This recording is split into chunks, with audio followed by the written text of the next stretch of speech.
kan pasti niatnya baik kan, membantu anak-anak sekolah kuliah untuk bisa dapat kos yang tidak terlalu mahal karena rumah tua. Tapi kalau akhirnya dalam cerita ya namanya rumah tua kan pasti ada minusnya. Kemarin tadi teman-teman bilang ada gangguan-gangguan mistis namanya itu sendiri juga mengalami gangguan-gangguan. Ada, saya lagi di kamar sendiri terus saya nonton keluar. Saya kaget aja. Akhirnya saya buka pintu, saya teriak karena anak pada keluar. Jadi nggak sendiri lagi di Ya. Tapi sejauh itu syuting aman ya Mbak ya? Kalau syuting siapa? Nah, itu sedikit kabar sempat baca sekilas tadi mobilnya dibawa kabur atau kayak gimana gitu Mbak ya? Mobil, udah lama banget itu. 2006 Berarti itu kisah lama ya Mbak ya? Apa? Kisah lama itu berarti Mbak ya? Nanti kalau nggak syuting film atau series gitu, seharian ngapain sih? ya jadi ibu rumah tangga aja. Karena ya bisanya cuma syuting. Pernah sih bikin usaha, tapi usahanya yang saya titipkan itu harusnya ada saya di situ. Jadi saya berpikir kalau harus ada saya di situ, saya kapan syutingnya? Kan gitu. Kayak sih, mas, kalau nggak salah waktu itu ya, kayak ini sempat kayak taksi online juga pernah nggak sih? Apa? Di driver taksi online pernah sih Mbak ya?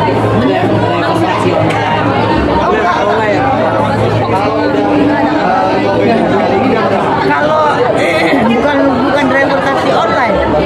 Tahun 89 saya pernah ya bekerja sama teman-teman membuat sebuah film Nyoman dan Presiden. Terus akhirnya saya di situ menjadi pemain juga, pemain utama, menjadi driver yang jemput pemain, yang saya jemput Roy Martin. Terus menjadi PU yang nganterin makanan karena kebetulan filmnya kan menyangkut Soeharto. Jadi yang masuk istana kan yang sudah sama pas pampres, yang masuk pas pampres cuma aku. Bang PM dijemput. Jadi ngantar makanan apa, jadi nggak boleh ke yang lain. Sampai Roy Martin sempat juga bercanda sih, kan dia nggak boleh keluar dari mobil karena di istana dia nggak ada kan syutingnya, dia nggak boleh keluar. Emang semuanya nggak kenal aku kan belum lewat pas pampres. Nah, itu syuting di usia yang mungkin tidak lagi muda. Jaga kesehatannya seperti apa sih mungkin Bersyukur. Bersyukur. Ya bersyukur aja. Kalau kita berkeluh kesah, orang tua kita kalau kita berkeluh kesah aja marah bagi Tuhan.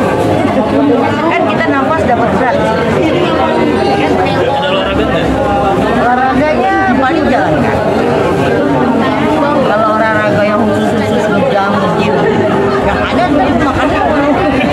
Jaga makanan gimana Pak? Enggak juga kalau makanan lapar makan, cuma gitu aja. Kata-kata nggak sih Bang di usia sekarang Pak? Enggak sih, enggak juga walaupun sempet sih, ya namanya manusia tambah umur. Sempet kemarin kena darah tinggi, dokter bilang kurang garam. Saya bilang, ya dok gimana ya? Dan nggak pernah saya darah tinggi. Baru itu, akhirnya ya saya ikutin pola dokter. Tapi ya alhamdulillah puji syukur, saya sekarang udah sehat.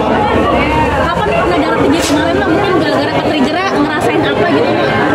Sini sakit, mau copot gitu kepala. Udah nggak bertahun lama Pak? Enggak, baru berapa bulan lalu. Karena manusiawi sih, ya kan saya juga tambah umur, suka lupa sama umur, masa muda terus, begadang. Kalau tantangan masuk nonton dibanding film lain. Saya sebagai pemain sih, apapun sih harus dilakukan ya. Karena kan itu kan sebuah tantangan bahwa apa yang bisa diterima oleh penonton, ya itu berarti sukses. Cuman saya nggak pernah mau merasa harus cantik. Cantik itu kan dari hati.